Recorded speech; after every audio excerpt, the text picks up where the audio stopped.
Perkenalkan, nama saya Juliana Margareta dengan NPM 2061201097. Baiklah, pada video kali ini yang merupakan tugas yang diberikan oleh dosen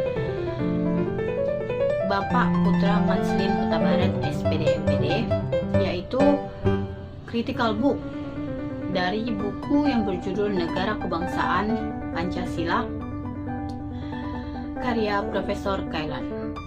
Baiklah, langsung saja kita mulai dari bab 1 yang berjudul, pada bab pertama yang berjudul Pancasila dalam konteks sejarah perjuangan bangsa Indonesia, kausa materialis Pancasila.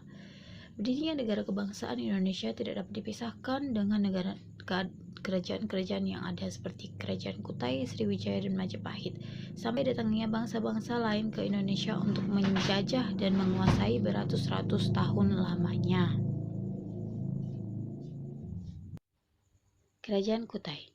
Kerajaan Kutai turut andil terhadap nilai Pancasila seperti nilai sosial politik dalam bentuk kerajaan dan nilai ketuhanan dalam bentuk kendari sedekah pada Brahmana. Kerajaan Sriwijaya, kerajaan maritim yang mengandalkan kekuatan laut yang juga mengembangkan bidang pendidikan, terbukti memiliki semacam universitas agama Buddha yang sangat terkenal di Asia. Kerajaan Majapahit, kerajaan yang melahirkan beberapa empu seperti Empu Prapanca atau Pancasila dan Empu Tantular atau Bhinneka Tunggal Ika. Kedudukan dan fungsi Pancasila.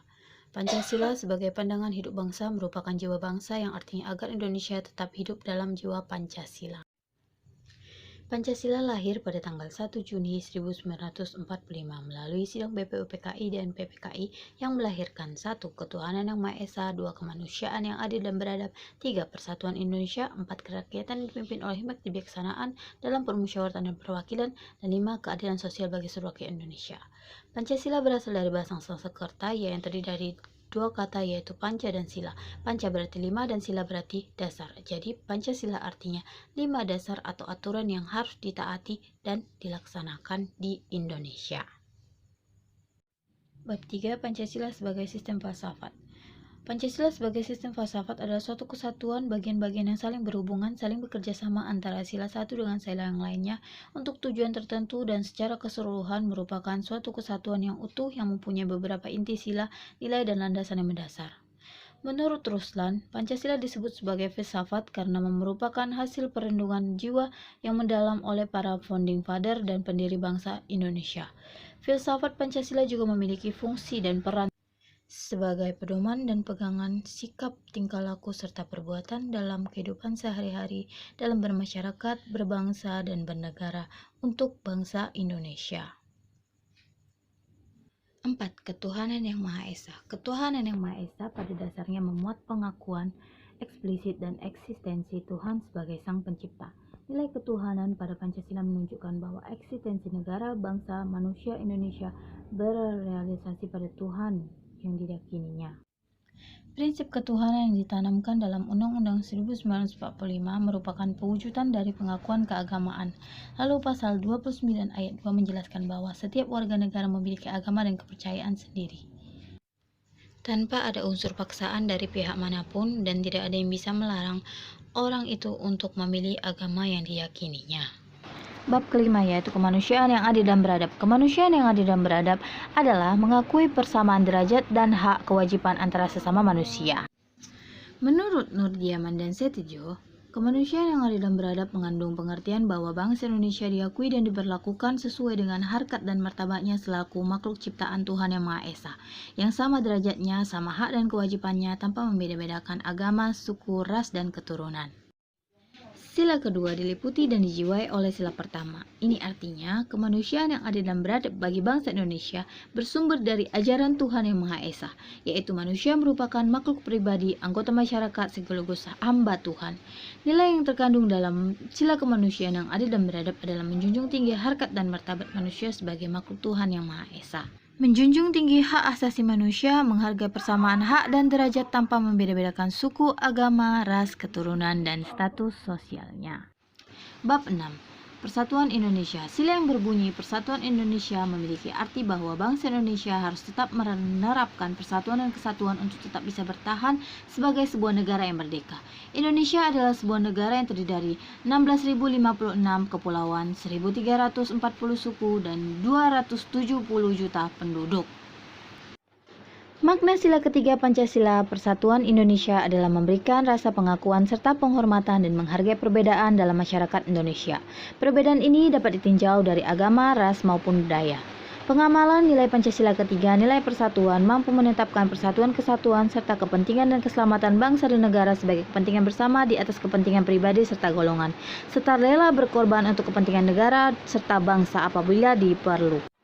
Bab 7 yaitu kerakyatan dipimpin oleh hikmat kebijaksanaan dalam permusyawaratan perwakilan adalah bunyi sila keempat Pancasila. Makna dari sila ini adalah sebagai warga negara Indonesia kita mempunyai kedudukan, hak, dan kewajiban yang sama satu dengan yang lainnya. Makna dari sila keempat ini adalah sebagai warga negara Indonesia kita mempunyai kedudukan, hak, dan kewajiban yang sama. Walaupun memiliki hak masing-masing, kita sebaiknya juga harus memperhatikan kepentingan bersama. Karena itu masyarakat Indonesia harus melakukan musyawarah sebelum mengambil keputusan. Bagaimana penerapan Pancasila keempat dalam kehidupan sehari-hari? Tidak memaksa orang lain untuk mengikuti pendapat, sikap atau tindakan, mengambil keputusan lewat musyawarah, menghormati hak orang lain dan memberikan pendapat, melakukan hal yang telah diputuskan lewat musyawarah dengan baik. Bab 8 yaitu keadilan sosial bagi seluruh rakyat Indonesia. Sila kelima Pancasila ini memiliki makna bahwa seluruh rakyat Indonesia mendapatkan perlakuan yang adil baik dalam bidang kebudayaan, agama, suku, hukum, politik, ekonomi, dan sebagainya. Bab 9 yaitu etika Pancasila.